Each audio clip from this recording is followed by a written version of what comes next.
देखिए इस प्रॉब्लम को ध्यान से, इसमें दिया हुआ है an object is placed at a distance of 36 centimetre from a convex mirror. ये है कॉन्वेक्स मिरर, इससे 36 सेंटीमीटर पर यहां एक ऑब्जेक्ट रखा हुआ है, that is O. A plane mirror is placed in between so that the two virtual images so formed coincide। इनके बीच में इसने एक प्लेन मिरर रख दिया है। अब इसमें हो क्या रहा है, ऑब्जेक्ट से एक रे इंसिडेंट हुई इस प्लेन मिरर पे, तो इस प्लेन मिरर की एक इमेज बनेगी, ये रिफ्लेक्ट हुई, इस रिफ्लेक्शन रे को मैंने एक्सटेंड किया, ये एक आई पर कॉन्साइड हुई है, ठीक है। दूसरा उसने ये बोला है कि यहां से जो एक रे गई है, ये रे यहां से इंसिडेंट हुई है ओ से, और इंसिडेंट होने के बाद जब ये रिफ्लेक्ट हुई तो रिफ्लेक्शन का एक्सटेंड यहां आई पर कोइंसाइड हुआ है। उसने यही बोला है कि virtual image so formed coincide, ठीक है, दोनों वर्चुअल इमेज जो फॉर्म हुई है वो कोइंसाइड कर गई आई पर। If the plane mirror is at a distance of 24 centimetre from the object, image कहां है, उसने बोला है कि 24 सेंटीमीटर पर है ऑब्जेक्ट से, ये एक्चुअल में प्लेन मिरर है, ये है plane mirror.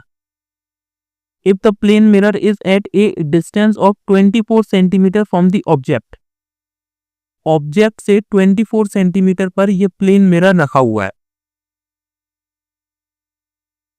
Find the radius of curvature of the convex mirror. Radius of curvature मुझे इसका फाइंड करना है, मींस मुझे P से लेकर के C तक के बीच की डिस्टेंस निकालनी है। तो मुझे कॉन्वेक्स मिरर के लिए P से C तक के बीच की डिस्टेंस मतलब रेडियस ऑफ कर्वेचर निकालना है। अगर मैंने फोकल निकाल लिया, फोकल लेंथ मतलब P से लेकर के F तक के बीच की डिस्टेंस, तो अगर मुझे फोकल लेंथ पता चल गई तो उसका डबल करूंगा तो मुझे सेंटर मिल जाएगा, मतलब रेडियस ऑफ कर्वेचर मिल जाएगा। अब देखिए P से O तक के बीच की डिस्टेंस कितनी है, मींस ऑब्जेक्ट की डिस्टेंस कितनी है। सबसे पहले साइन कन्वेंशन समझ लीजिए। साइन कन्वेंशन ये बोलता है कि जितनी भी डिस्टेंस मेजर की जाएंगी वो सभी पोल से मेजर की जाएंगी, पहला point.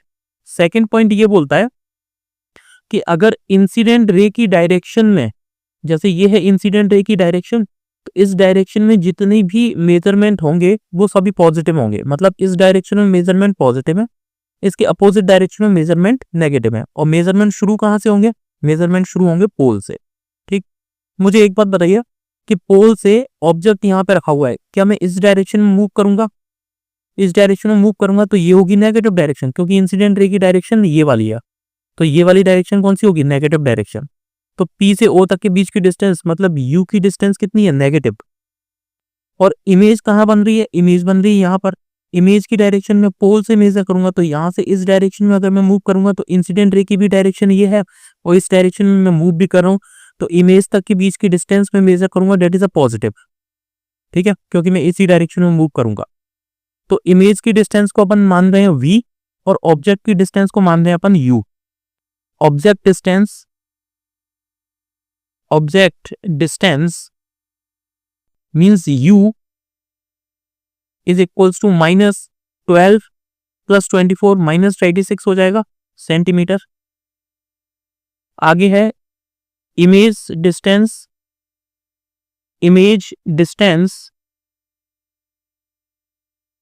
V is equals to कितना हो जाएगा, इमेज डिस्टेंस यहां से यहां तक ये पॉजिटिव है, ये कितनी है 12, दिस इज 12 सेंटीमीटर। मैं इसमें लगा रहा हूं मिरर फॉर्मूला, क्योंकि मुझे चाहिए फोकल लेंथ, तो मैं इसमें लगा रहा हूं मिरर फॉर्मूला। तो according to mirror formula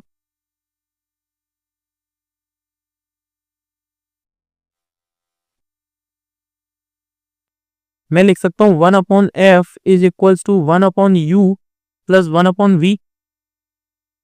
1/f is equals to 1/u मुझे दे रखा है -1/36 प्लस 1/12, v की डिस्टेंस मुझे दे रखी है।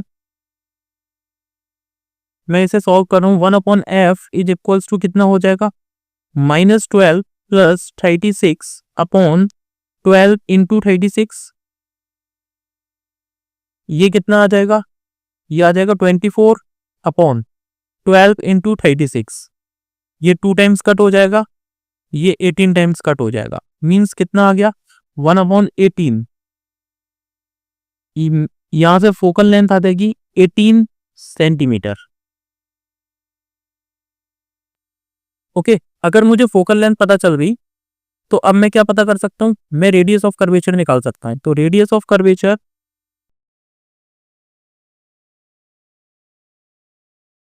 Means R is equals to 2 into F होगा। इसका कितना आएगा 2 इंटू एफ की वैल्यू कितनी है 18, कितनी हो जाएगी 36 centimetre. This is focal length, sorry this is radius of curvature. Question ने यही बोला था कि radius of curvature find out करके बता दीजिए। रेडियस ऑफ कर्वेचर 36 है। This is the answer. Thank you.